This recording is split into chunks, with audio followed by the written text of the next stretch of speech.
और आज के लेक्चर में हम टेस्ट 4, 5 और 6 ये हमारे टेस्ट की डिस्कशन पेंडिंग थी और हमने ये एग्री किया था कि चैप्टर एक दफ़ा कंप्लीट हो जाए। चैप्टर के दौरान में टेस्ट डिस्कशन नहीं करेंगे, जैसे चैप्टर कंप्लीट होगा तो उसके बाद जो पेंडिंग हमारे टेस्ट हैं उनकी डिस्कशन करेंगे। चैप्टर 4 लास्ट लेक्चर में हमने स्टार्ट किया था, 3 क्वेश्चन कर लिए थे, तो उससे आगे हम चलेंगे और फिर इसके बाद टेस्ट 5 और 6 इनकी भी डिस्कशन करेंगे। अच्छा, अगर इसमें से कोई ऐसा क्वेश्चन हुआ जो हमने असाइनमेंट्स के दौरान में डिस्कस कर लिया हुआ, बात का ऐसा होता है ना, तो आप मुझे बता दीजिएगा।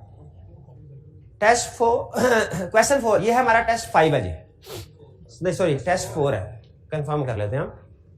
टेस्ट 4 है जी, test 4 question 4, board of directors of Sunrise private limited, किसको अंडरलाइन करना है? प्राइवेट लिमिटेड को। Planning to raise fund amounting to rupees 80 million from the general public to meet the cost of expansion of its production capacity. 20 million from general public to, किसको underline करना है? General public को। शाबाश। और हम हैरान हो गए ये पढ़ के। क्यों हैरान हो गए? है प्राइवेट कंपनी और पैसे रेज करने हैं जनरल पब्लिक से। शाबाश। क्या कर सकती है? हाँ हाँ, प्राइवेट के तौर पे नहीं कर सकती, पब्लिक कंपनी में कन्वर्ट कर ले फिर कर सकती।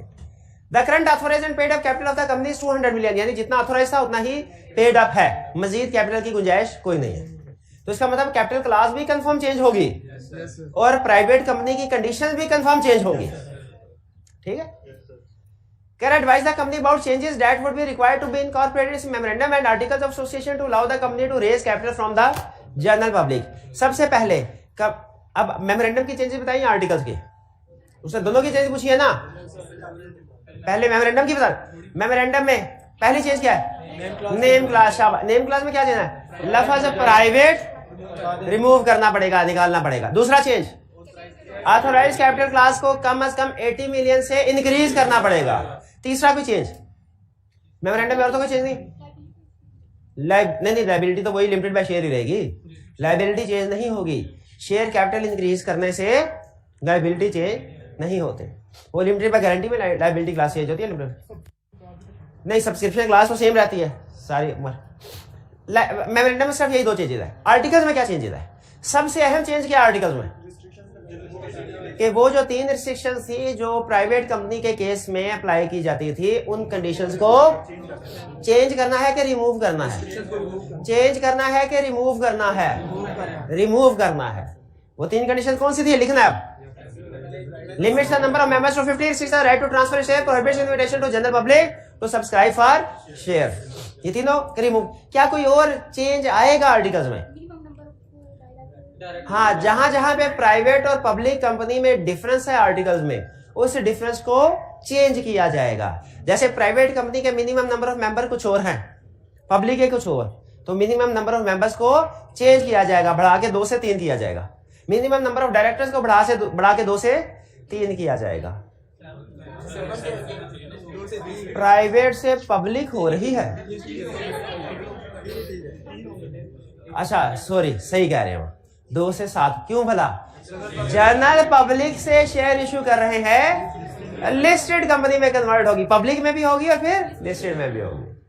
ठीक है। फिर इसका मतलब है इसके कोरम की रिक्वायरमेंट्स को भी चेंज करना पड़ेगा, क्योंकि लिस्टेड कंपनी में कोरम की रिक्वायरमेंट्स कुछ और है और अनलिस्टेड में कोरम की रिक्वायरमेंट्स कुछ और है प्राइवेट में। और मेरा भाई मुझे बताएगा लिस्टेड कंपनी में कोरम की रिक्वायरमेंट्स किसकी बता रहे हैं? पहले ये तो मैंने पूछा ही नहीं, डायरेक्टर की या मेंबर्स की? डायरेक्टर्स की बताइए क्या कोरम रिक्वायरमेंट्स है। लिस्टेड कंपनी के केस में 1/3 और 4 में चावर इज हायर, और अनलिस्टेड में एज पर आरडी और कैजुअल वैकेंसी का अलग तीसरा पॉइंट। और मेंबर्स की मीटिंग का कोरम क्या होगा लिस्टेड में? 10 मेंबर्स प्लस 25% वोटिंग पावर। और other companies having share capital, having share capital था। अच्छा क्या? 2 मेंबर्स प्लस 25% वोटिंग। शाबाश। तो इसका मतलब है कि सिर्फ मेमोरेंडम में चेंज नहीं आनी, आर्टिकल्स में भी आनी, और आर्टिकल्स में सिर्फ और रिस्ट्रिक्टिव कंडीशंस नहीं रिमूव करनी, और भी चेंज। अच्छा, ये डिटेल कंसेप्ट लिखने की जरूरत नहीं, सिर्फ हेडिंग लिख दीजिएगा कि minimum number of members following further changes will also be made in articles of association. आगे सिर्फ हेडिंग है, minimum number of directors, minimum number of members, फिर उसके बाद कोरम रिक्वायरमेंट्स, सिर्फ ये लिखने काफी है। क्लियर हो गया क्वेश्चन 4? ये दिखने में जाहिर छोटा सा क्वेश्चन है, लेकिन जब आप इसका सोचने लगते हैं ना इम्पैक्ट कौन कौन से हैं तो वो ज्यादा है। Question 5, Sunshine Limited, an unlisted company, had 3 directors A, B and C. किसको अंडरलाइन करना है? अनलिस्टेड को, और फिर 3 को भी करना है। क्या मिनिमम नंबर ऑफ डायरेक्टर्स की बात पूरी हो रही है? 3 है। And after 2.5 years of their appointment A died in a car crash. A की तो डेथ हो गई कार क्रैश में। B and C are of the opinion that since the election of directors are due in 6 months time, there is no need to fill the casual vacancy. Discuss the above situation in the light of Companies Act. जी, क्या casual vacancy fill करना required है? क्यों required है? क्योंकि directors की तादाद minimum number से कम हो सकी है, और अगर 180 डेज तक डायरेक्ट कैजुअल वैकेंसी फिल नहीं करते तो क्या होगा? शाबाश। अरे वो तो मेंबर्स की बात है, डायरेक्टर की थोड़ा ही है। डायरेक्टर का फिल नहीं करेंगे तो नॉन कंप्लायंस में लॉस होगी, पेनल्टी पे करना पड़ेगी। लायबिलिटी अनलिमिटेड वाली बात डायरेक्टर्स के साथ नहीं है, शाबाश, मेंबर्स के साथ है। अगर इस क्वेश्चन में वो सिर्फ एक लफ्ज ऐड कर देता, I had 3 directors and members, या हु आर ओनली मेंबर्स, तो जब क्वेश्चन के अंदर मेंबर्स की भी बात कर देता, आपके क्वेश्चन के 2 हिस्से बनते सोल्यूशन के, एक मेंबर अलग, डायरेक्टर अलग। पास पेपर, रिसेंट पास पेपर में 2 दफा उसने ऐसे टेस्ट किया, डायरेक्टर्स भी थे और डायरेक्टर्स को कहा यही मेंबर्स भी है, 2 दफा टेस्ट किया उसने। क्लियर? तो ये जनरल पब्लिक का लफ्ज, ये एक लफ्ज से देखिए आपकी केस स्टडी डबल हो जाती है। यहाँ पे जनरल पब्लिक का लफ्ज था जिससे सारी कहानी चेंज हुई, और यहाँ पे डायरेक्टर्स एंड मेंबर्स। अगर वही डायरेक्टर हो 3 और वही मेंबर्स भी हो तो फिर आपने दोनों को डिस्कस करना है। इम्पैक्ट डायरेक्टर्स की रिक्वायरमेंट नहीं पूरी हुई, उसका क्या इम्पैक्ट है, मेंबर्स की। दोनों पढ़ी हुई ना हमने, वो पढ़ी हुई है कि नहीं? 180 डेज वाली पढ़ी हुई है बात मेंबर्स की। 180 डेज तक अगर मिनिमम नंबर ऑफ मेंबर पूरे ना, पर्ची लेवल किस डेट्स के, किस वक्त के? 180 डेज से पहले पहले के बाद वाले। शाबाश शाबाश। Sir question 6, narrate the provisions of Companies Act 2017 relating to private company in respect of private company का है appointment of first director and their tenure। किस किस को अंडरलाइन करेंगे? अपॉइंटमेंट को पहले, रिमूवल का प्रोसीजर भी तो है। अपॉइंटमेंट को करेंगे, फर्स्ट को करेंगे, टेन्योर को भी करेंगे। अच्छा, क्या बताना है? प्रोसीजर नहीं, सिर्फ रूल बताना है। तो फर्स्ट डायरेक्टर की अपॉइंटमेंट कौन करेगा? सब्सक्राइबर्स, ठीक है। और उनका टेन्योर क्या होगा? वो आर्टिकल में मेंशन करते हैं, और जैसे ही कंपनी रजिस्टर होती है वो automatically propose director becomes director, ये इफेक्ट में पड़ा था। अच्छा, और इसके बाद टेन्योर क्या होगा? Till first AGM. क्या एजीएम से पहले अगर मेंबर्स की तादाद को बढ़ाना, डायरेक्टर्स की तादाद को बढ़ाना हो, अगर एजीएम फर्स्ट एजीएम से पहले डायरेक्टर्स की तादाद को बढ़ाना हो, क्या बढ़ा सकते हैं? बढ़ा सकते? पक्का? कौन बढ़ा सकता है? डायरेक्टर्स खुद से बढ़ा सकते हैं? कौन बढ़ा सकता है? ये फर्स्ट डायरेक्टर का केस है जनरल मीटिंग में। भाई जनरल मीटिंग में तो उन्होंने रिटायर हो जाना है, ये फर्स्ट, ये एजीएम नहीं है, एक्स्ट्राऑर्डिनरी जनरल मीटिंग। तो फर्स्ट एजीएम से पहले अगर डायरेक्टर की तादाद को बढ़ाना हो तो एक्स्ट्राऑर्डिनरी जनरल मीटिंग में बढ़ाया जा सकता है, वो भी जनरल मीटिंग ही होती है। Procedure for election of subsequent director, subsequent से मुराद फर्स्ट के बाद हो गए। तो अब इनका प्रोसीजर क्या होगा? Step number 1, number of directors next term के लिए, एग्जिस्टिंग डायरेक्टर नेक्स्ट टर्म के लिए नंबर ऑफ डायरेक्टर को फिक्स करेंगे। कितने दिन पहले? 35 डेज पहले। फिर इसके बाद नोटिस इशू किया जाएगा 21 दिन पहले। इस नोटिस में बाकी की चीजों के साथ साथ डायरेक्टर्स के हवाले से क्या क्या चीजें आएंगी? Name of retiring directors, number of directors, fix directors. फिर इसके बाद विद इन 40, अच्छा ये प्राइवेट कंपनी है, न्यूज़पेपर में एडवर्टाइजमेंट जाएगी, वो नहीं लिखना। नेक्स्ट, जो डायरेक्टर कंटेस्ट करना चाहते हैं 14 डेज पहले तक अप्लाई कर लें। फिर 7 दिन के अंदर, और कंपनी उन सारे डायरेक्टर्स को जो विलिंग है, सारे कैंडिडेट्स की लिस्ट बना के मेंबर्स को सर्कुलेट करेगी। कितने दिन पहले? 7 दिन पहले। और कोई भी डायरेक्टर जो अपना एप्लीकेशन वापस लेना चाहता हो, इलेक्शन से पहले वापस ले सकता है। अब आ जाए इलेक्शन वाले दिन। इलेक्शन वाले दिन सबके वोट्स कैसे डिसाइड होंगे?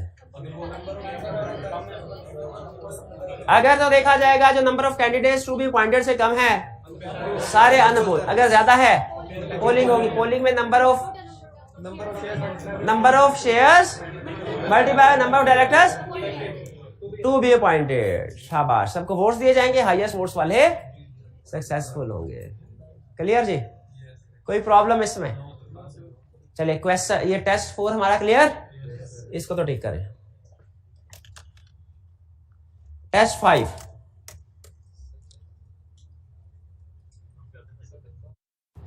टेस्ट 5 चाय का कंफर्म कर दिया हुआ भाई, सब्र कर ले, बंद रहे। नहीं सर्टन, अच्छा सर्टन है कि नहीं मुझे नहीं पता। अगर हो तो हमारी डेडलाइन में इसी इस दफा ऊपर जाके चूल्हे पे बैठ जाओ अभी से। आते आते थोड़ी बहुत ठंडी तो हो ही जाती है, एसी में वैसे भी हो जाता है, क्या कर सकते हैं।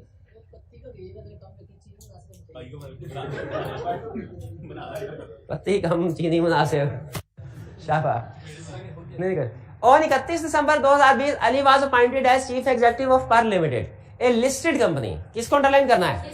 लिस्टेड। चीफ एग्जीक्यूटिव अथॉरिटी को भी तो अंडरलाइन करना होता है।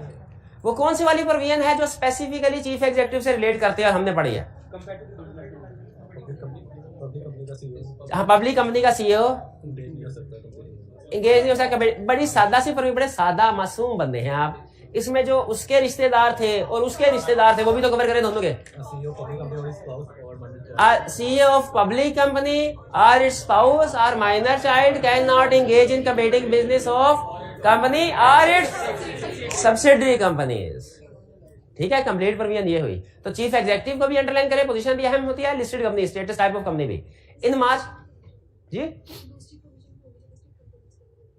एक दूसरी प्रोविजन भी होगी, वो क्या है?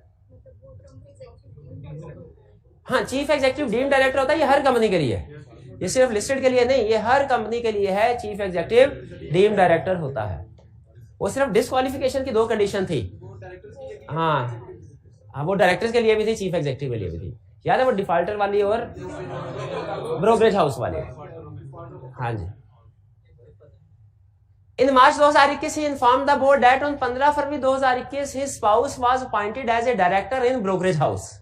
स्पाउस ब्रोकरेज हाउस में डायरेक्टर अपॉइंट हुए। Under the provisions of company evaluate the impact of the appointment of Ali spouse on his position and on PL. अब 2 चीजों के ऊपर उसने इंपैक्ट पूछा है, चीफ एग्जीक्यूटिव की पोजीशन पे भी, अली की पोजीशन पे भी और पीएल पे भी। तो बताइए अली की पोजीशन पे भी फर्क पड़ा? वो डिस्क्वालीफाई, क्यों डिस्क्वालीफाई हो गया? क्योंकि ब्रोकरेज हाउस में उसकी वाइफ अब ब्रोकर है। तो लिस्टेड कंपनी के केस में अगर स्पाउस ऑफ डायरेक्टर ब्रोकर हो तो डायरेक्टर डिस्क्वालीफाई हो जाता है। अब आगे ये भी लिखेंगे, चूंकि चीफ एग्जीक्यूटिव डीम्ड डायरेक्टर है इसलिए ये भी डिस्क्वालीफाई हो गया। ये तो हो गया इसके ऊपर। माइनर चाइल्ड होता तो भी सेम, और मेजर होता तो कोई फर्क ना पड़ता। फिर इसके बाद दूसरा कंसेप्ट, कंपनी के ऊपर क्या फर्क पड़ेगा? कंपनी के पीएल के ऊपर भी तो उसने फैक्ट पूछा है। कैरियर वैकेंसी क्रिएट हो जाएगी जो कि फिल करनी है डायरेक्टर्स ने विद इन 14 डेज। शाबाश। तो हमने इसको दोनों इंपैक्ट बता दिए, अली के भी ऊपर इंपैक्ट और कंपनी के ऊपर इंपैक्ट। क्लियर? कोई प्रॉब्लम? नेक्स्ट जी, कहां पे?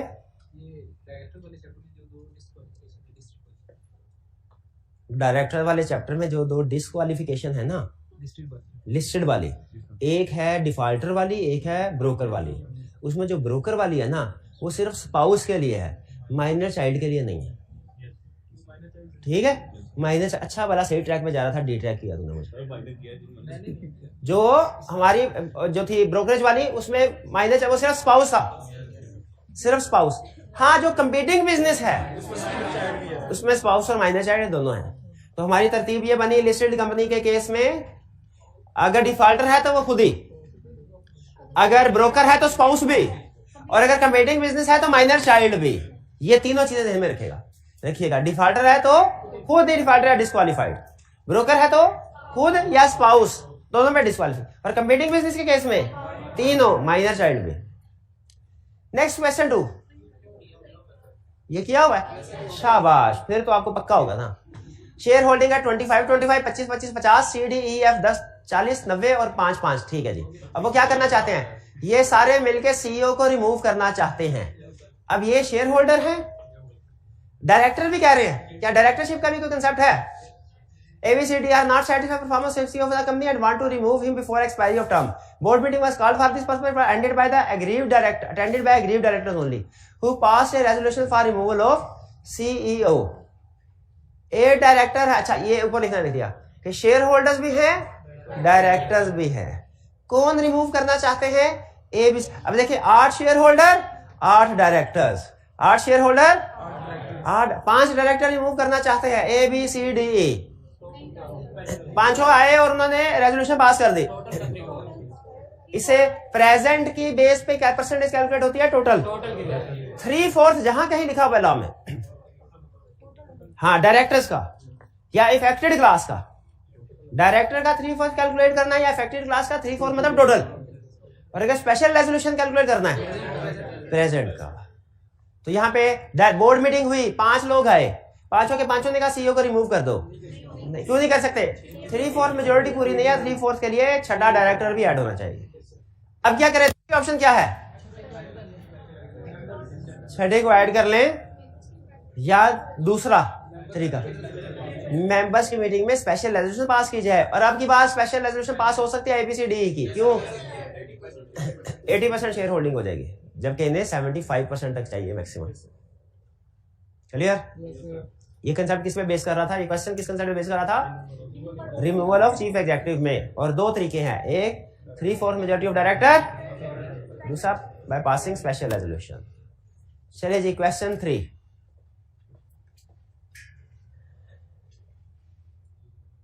Mr. Sami, the CEO, Chief Executive Officer of Malik Airways Limited, holds 9% shares of the company.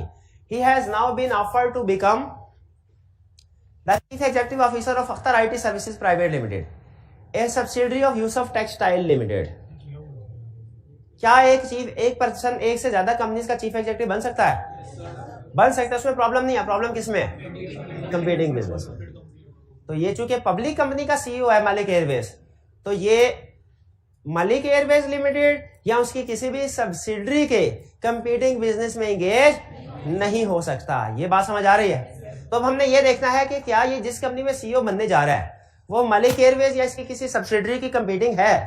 Subsidiary तो उसने कोई बताई नहीं, हमें सिर्फ एयरवेज देखना है. तो पता चला कि जो कंपनी है जिसमें अपॉइंटमेंट होने जा रही है इसकी, ये टेक्सटाइल कंपनी है. ऐसे ही है ये, सॉरी IT सर्विसेज है, IT सर्विसेज है. तो इसका मतलब ये हुआ IT सर्विसेज एयरलाइन का कंपीटिंग बिजनेस नहीं है, इसलिए IT कंपनी के अंदर चीफ एग्जीक्यूटिव के तौर पे इसकी अपॉइंटमेंट हो सकती है. ये वाला इशू तो साइड पे हो गया.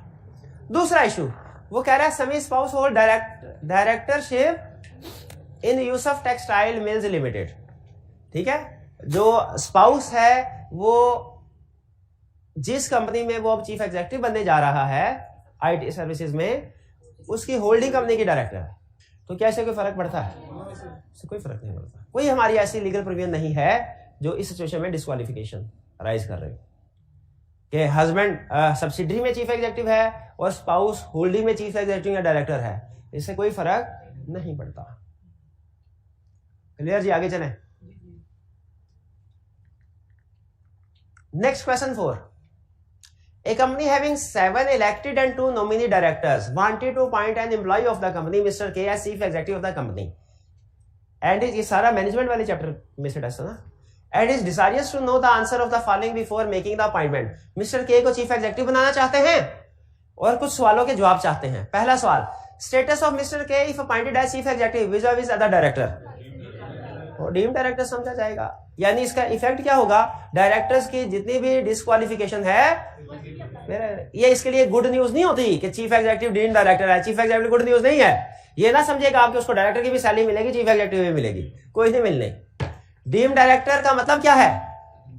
सिर्फ डिस्क्वालिफिकेशन क्राइटेरिया इसमें अप्लाई होगा. ठीक है, यानी जिम्मेदारियां इसके ऊपर डायरेक्टर की सारी आएंगी, एक्स्ट्रा पैसे नहीं मिलने. Minimum number of shares to be acquired by mister K to become chief executive. Any person, company का अपॉइंट एनी पर्सन, चाहे वो एम्प्लॉय हो या ना हो, चाहे शेयर होल्डर हो या ना हो, और चाहे डायरेक्टर हो या ना हो, चाहे पढ़ा लिखा हो या ना हो. डायरेक्टर बनने के लिए पढ़े लिखे होने की जरूरत है? बताइए. बस हो गया, लॉ खत्म. ये हाल है आपका. डायरेक्टर बनने के लिए कोई क्वालिफिकेशन की जरूरत नहीं है, लेकिन इंडिपेंडेंट डायरेक्टर बनने के लिए जरूरत है. और ये भाई मुझे बताएंगे इंडिपेंडेंट डायरेक्टर बनने के लिए क्या क्वालिफिकेशन है? नहीं याद आएगा, रिवाइज नहीं किया हुआ तो नहीं याद आएगा। कोई एक्सपीरियंस की बात कर रहा था? कोई हायर एजुकेशन कमीशन से किसी डिग्री की बात कर रहा था? तो ये याद करने हैं ना आपने, किसने याद करने हैं? किसने करना है याद? किया हुआ। Tenure of office for which mister K may be appointed as chief executive. ये सोर्स की तादाद ज्यादा नहीं लग रही है? चले 7 वाली क्लास वाले, चले कोई बात नहीं। Tenure of office for may be appointed as chief executive. Shah, हमें खुशी है आप तशरीफ लाए, हमें खुशी है, हमारा दिल बाग बाग कर उठा। हाँ जी, अब आप मुझे बताइए चीफ एग्जीक्यूटिव का टेन्योर क्या है? टेन्योर जी 3 years और शॉर्टर पीरियड, ठीक है, शाबाश। और डायरेक्टर का कितना? हाँ, ये अर्लियर में रिजाइन। क्या किसी केस में डायरेक्टर का टेन्योर, सब्सिक्वेंट डायरेक्टर का टेन्योर 3 साल से कम हो सकता है? किस केस में? एक company limited by guarantee not having share capital के केस में अगर आर्टिकल्स में लिखा है तो टेन्योर 3 साल से कम हो सकता है। शाबाश, सही है जी जी। क्या इसमें दोनों केसेस को डिस्कस करना चाहिए? नहीं, कि फर्स्ट चीफ एग्जीक्यूटिव की बात हो रही है कि सब्सिक्वेंट टेन्योर में, क्या टेन्योर में हमें, मैं क्वेश्चन पढ़ दूं, company having 7 elected and 2 nominee directors, employ of the company. नहीं भाई, क्वेश्चन में कहीं पे भी क्लियर नहीं कर रहा कि ये फर्स्ट चीफ एग्जीक्यूटिव है कि सब्सिक्वेंट। शाबाश, तो अगर करना चाहें तो कर लें, बल्कि बेहतर है कर लेना चाहिए, लेकिन मार्क्स असल में कम है।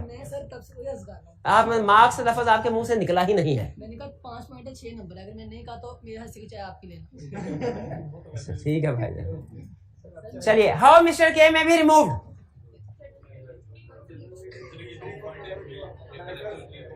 अभी केस स्टडी किया है, बाय डायरेक्टर वाली ऑप्शन बतानी है और by special resolution. Will it be necessary to obtain members approval for the terms and condition of mister K's appointment? Members की लेने की जरूरत है? No, appointment shall be made in accordance with articles of the association. ठीक है, ठीक है। Separate अगर आर्टिकल्स में टर्म्स एंड कंडीशन लिखी हुई है चीफ एग्जीक्यूटिव की तो सेपरेट अप्रूवल लेने की जरूरत नहीं है। ठीक है जी।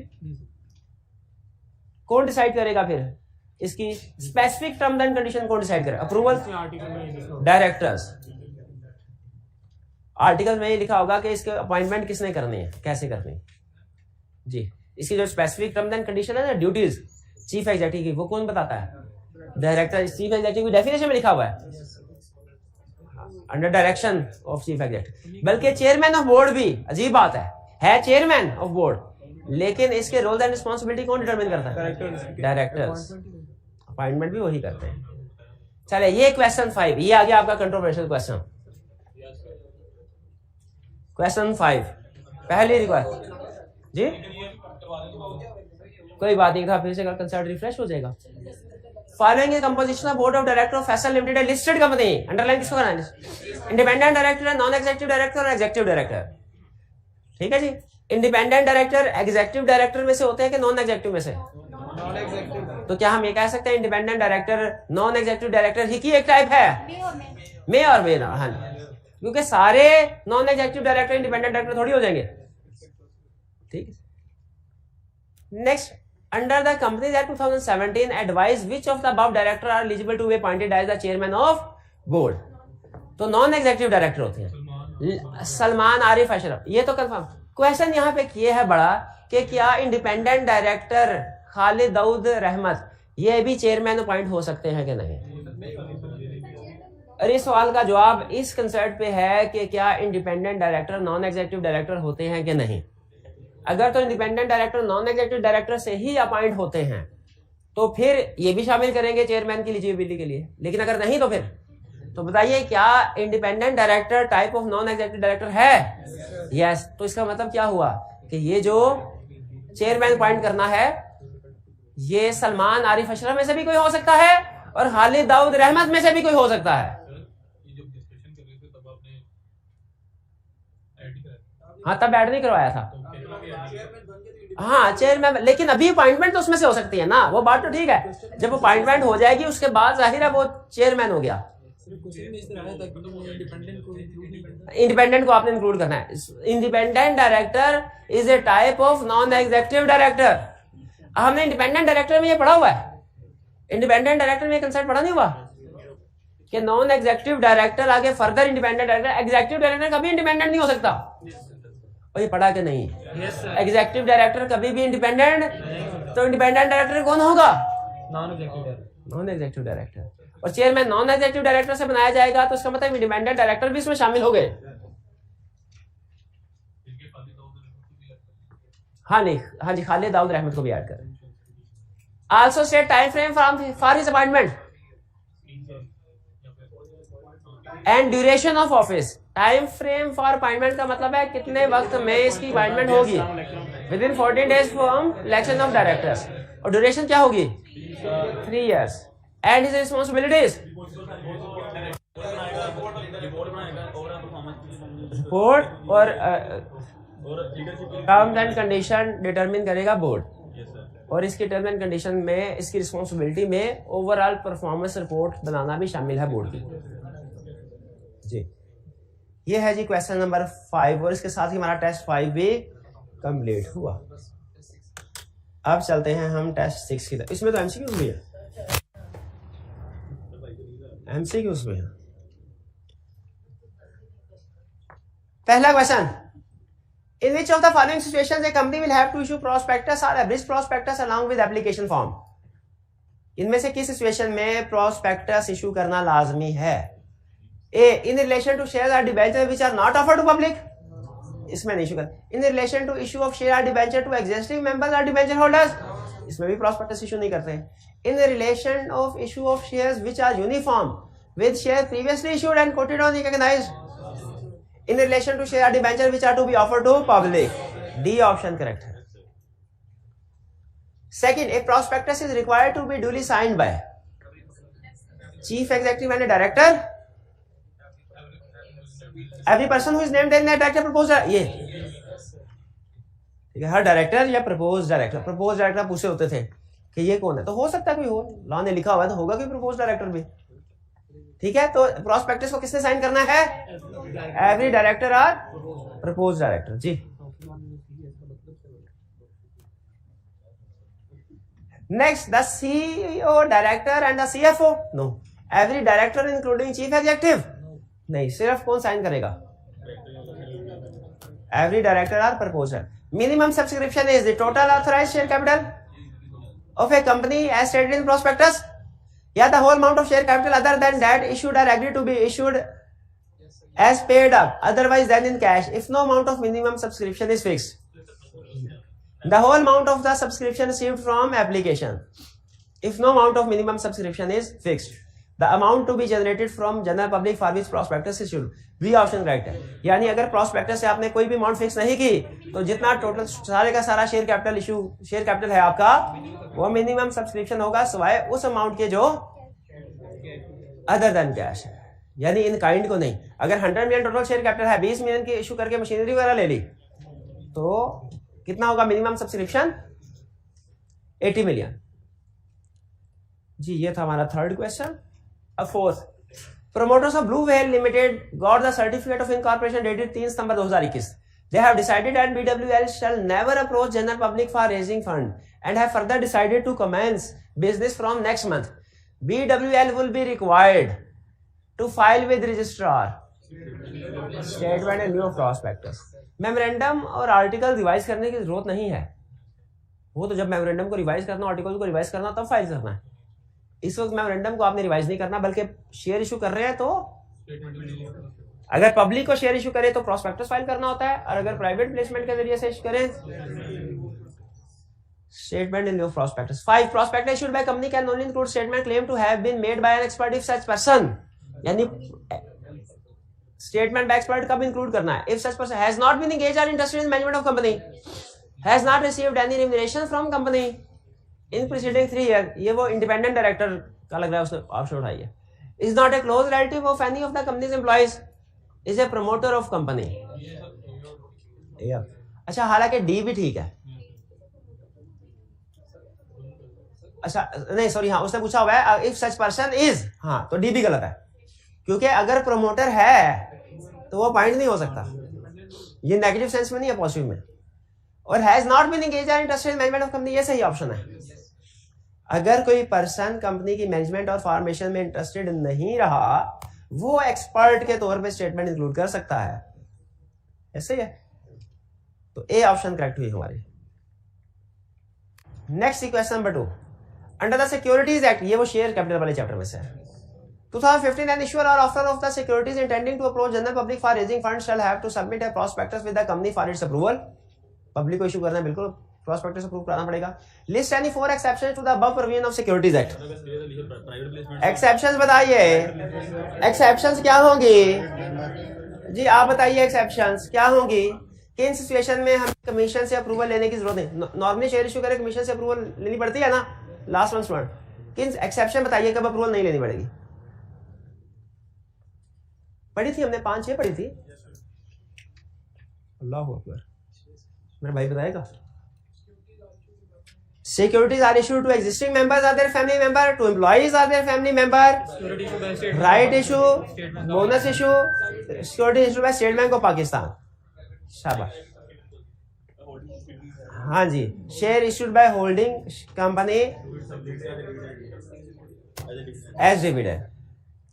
Question 3, Mazboot Limited is a newly incorporated company. ML has issued a prospectus inviting offers from general public for subscription to its shares and is also intending to sign a Musharka Finance Facility Agreement with Top Bank Limited.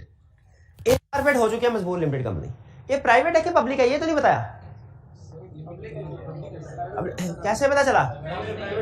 हाँ, नाम में रखा private नहीं लिखा, इसका मतलब है ये पब्लिक है। मिस्टर बाके, अच्छा क्या काम करना चाहती है वो? मुशारका फाइनेंस बैंक से लोन लेना चाहती है, ठीक है, और प्रॉस्पेक्टस उसने प्रिपेयर किया है इशू करने के लिए। Next, in view of the provisions of companies act 2017, explain why ML should not sign the finance facility agreement, list the condition if any which ML must comply before exercising its borrowing power, also state consequences if ML signs the मुशारका finance facility without fulfilling the above condition. 3 चीजें उसने पूछी हैं। पहली चीज क्या पूछी है उसने? एग्रीमेंट, जो फाइनेंसिंग एग्रीमेंट, फाइनेंस एग्रीमेंट किसे कहते हैं? लोन एग्रीमेंट, वो साइन नहीं करना चाहिए। दूसरा, क्या कंडीशन पूरी करनी पड़ेंगी बोरोइंग पावर एक्सरसाइज करने के लिए। और तीसरा, मुशारका फाइनेंस अगर साइन करते हैं सर्टिफिकेट ऑफ कमेंसमेंट से पहले तो इसका इफेक्ट क्या होगा। पहली चीज, क्यों साइन नहीं करना चाहिए? क्योंकि सर्टिफिकेट, एक पब्लिक कंपनी के लिए certificate of commencement of business हासिल करना रिक्वायर्ड है। अगर certificate of commencement of business से पहले बोरोइंग एग्रीमेंट करेगी, वो क्या होंगे? प्रोविजनल के वाइड, वो वाइड होंगे। शाबाश। सेल परचेज प्रोविजन, ये तो उसने फाइनेंसिंग एग्रीमेंट का है, ये वाइड होंगे। दूसरा, कंडीशंस क्या है जो कि बोरोइंग पावर एक्सरसाइज करने से पहले पूरी करनी चाहिए? नहीं, सबसे पहले आप उसे बताएंगे कि certificate of commencement of business हासिल करना है, फिर इसके बाद certificate of commencement of business की कंडीशंस बताएंगे। वो कौन कौन सी कंडीशंस है? Share have been allotted to the amount of minimum subscription, directors have paid full amount in cash, no money is payable to applicants, और फिर statement of prospectus has been filed, और declaration is submitted by company secretary and chief executive और director. शाबाश, ठीक है। फिर इसके बाद अगर मुशारका फाइनेंस साइन करते हैं कंडीशन पूरी करने से पहले,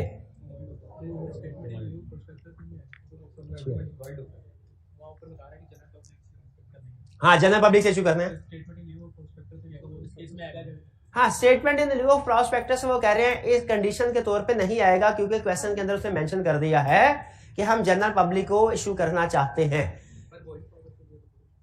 ठीक है, कह सकते हैं, ठीक है, वरना बाजुकात ऐसा होता है कि मिनिमम सब्सक्रिप्शन अगर पूरी ना हो तो फिर आपको प्राइवेट प्लेसमेंट पे जाना पड़ता है। एहतियातन ठीक है, आप ये मेंशन ना करें, ये स्टेटमेंट इन लिeu ऑफ प्रॉस्पेक्टस वाली बात क्यों ना करें, क्योंकि क्वेश्चन में उसने कह दिया है कि जनरल पब्लिक को इशू करने जा रहा है। अच्छा, कॉन्सिक्वेंसेस क्या होंगे अगर मुशारका फाइनेंस फैसिलिटी कंडीशन पूरी करने से पहले ही एग्री किया जाता है? वाइड होगा, लोन इमीडिएटली पेएबल होगा, ठीक है, उसका कोई स्टेटस नहीं होगा, सिक्योर्ड का स्टेटस नहीं होगा, लोन इमीडिएटली पेएबल होगा। Question 4, following the approvals of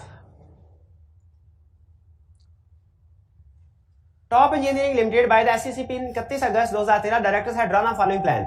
ये प्लान डायरेक्टर्स ने दिया है। The prospectus would be published in an English newspaper on 25 October. Approval हुई 31 अगस्त। अप्रूवल के बाद कितने अरसे में पब्लिश करना होता है? Within 60 days. तो क्या ये date 25 October within 60 days आ रही है? अगस्त, सितंबर, अक्टूबर। तो ये ठीक है, ये वाला प्लान उसके मुताबिक। लेकिन एक प्रॉब्लम हो रहा है, वो क्या? हाँ, उर्दू अखबार, उर्दू डेली अखबार में भी इसको पब्लिश करना चाहिए। इंग्लिश और उर्दू दोनों न्यूज़पेपर में आने चाहिए। 1000 copies of prospectus would be printed. Number of copies law require नहीं करता। लॉ सिर्फ इतना कहता है sufficient copies shell be made available at prescribed places. हाँ जी, फ्री ऑफ चार्ज। वो सफिशिएंट कॉपीज क्या है ये कंपनी खुद डिसाइड करेगी। तो हम लिखेंगे if company thinks that 1000 copies are sufficient then these copies are sufficient. इसमें भी कोई प्रॉब्लम नहीं, क्योंकि लॉ वर्ड क्या यूज करता है? नंबर ऑफ कॉपीज नहीं बताता, सफिशिएंट कॉपीज की बात करता है। Third, the subscription list would remain open for 2 days on 10 और 11 नवंबर। ये 2 दिन के लिए सब्सक्रिप्शन लिस्ट ओपन रहेगी, इसमें कोई प्रॉब्लम नहीं है। लेकिन हमने ये देखना है कि सब्सक्रिप्शन का जो टाइम बताया था लॉ ने, यानी पब्लिश होने के 7 दिन बाद और 30 दिन पहले। 30 दिन पहले के 60 दिन पहले?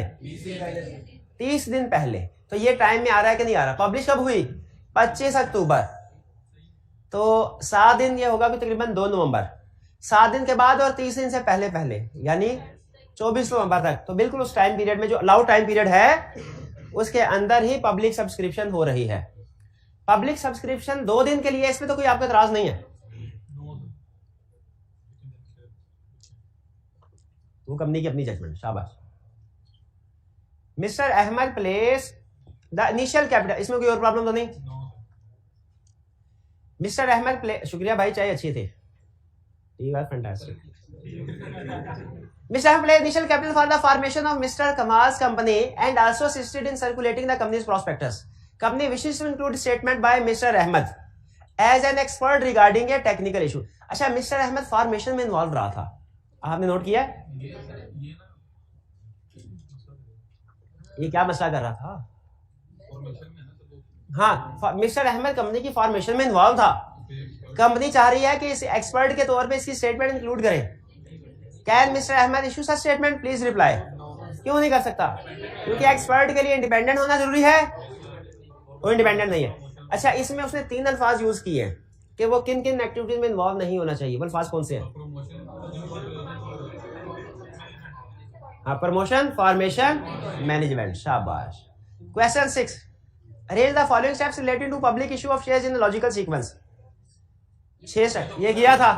तो शाबाश, अभी फौरन 1 मिनट के अंदर तरतीब लिख के दिखाए। सबसे पहले क्या, चलिए ज़बानी बता दें। सबसे पहले क्या होगा?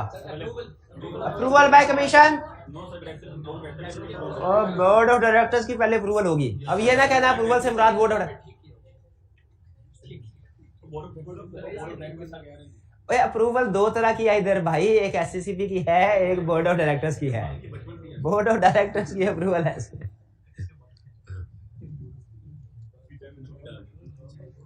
तो पहले थर्ड वाला पॉइंट आएगा, approval prospectus by board of directors. फिर उसके बाद अप्रूवल ऑफ एससीसी, फिर उसके बाद प्रिंटिंग होगी। प्रिंटिंग बाद में होगी ना, वरना कोई गलती कमीशन ने निकाल दी तो सारा। फिर पब्लिकेशन होगी, फिर बैलेटिंग होगी, फिर अलॉटमेंट होगी। बैलेटिंग पहले होती है कि अलॉटमेंट? अलॉटमेंट किसे, बैलेटिंग किसे कहते हैं? पूरा अंदाजी होगी। जिनके नाम निकल आए उनको अलॉटमेंट लेटर इशू कर दिया जाएगा। किस्मत पूरी से नाम निकल। शाबाश, बिल्कुल सही है। 6 टाइम अभी नहीं हुआ। एक घड़ी पीछे आई तो 1 मिनट बाकी है। क्या उस दिन भी 2-3 क्वेश्चन मैं कहता निपटा देते हैं इसको। बहुत इंपॉर्टेंट क्वेश्चन। ओ सॉरी, ये तो टाइम जाया कर रहे थे हम। सॉरी, इंपॉर्टेंट क्वेश्चन के लिए मैं आपका टाइम थोड़ी जाया करवाऊंगा। नहीं रहने एक मुहावरा है, उजरे गुनाह बदतर अज गुनाह है। ये इस वजह से कह रहा खत्म कर, क्योंकि इंपॉर्टेंट क्वेश्चन करना है। सारी मेरी अभी ध्यान नहीं है। कोई बात नहीं, कोई बात नहीं। चलिए ठीक है। मैं आपके जज्बात, आपके अल्फाज ठीक नहीं थे, जज्बात पहुंच गए आपके में। चलिए ठीक है। आज का कल फिर इंशाल्लाह इसको हम कंप्लीट करेंगे, 2 क्वेश्चन रह गए और फिर नया चैप्टर स्टार्ट करेंगे, चैप्टर 9। ठीक है जी, आज का लेक्चर यहाँ खत्म करते हैं। अल्लाह हाफिज़।